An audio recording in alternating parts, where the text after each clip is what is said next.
Josie Ella. Hello. Eh, nakaw ito eh. Nabigil sila ko. Sabihin ko siya, pero natin na may-ari yan. Minta ko nga na nito.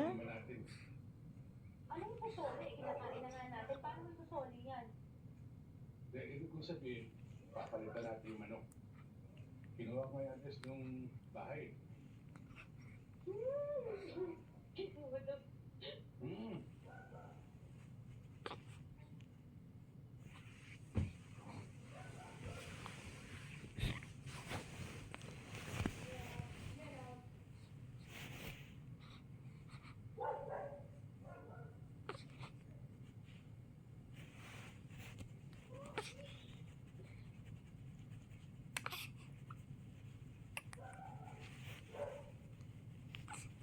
Mukhang malalim ang iniisip mo, Georgia.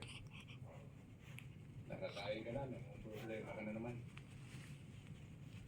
Pagod na ako, Betty. Georgia, hindi ka sabihin tayo. Dito ka muna, nak.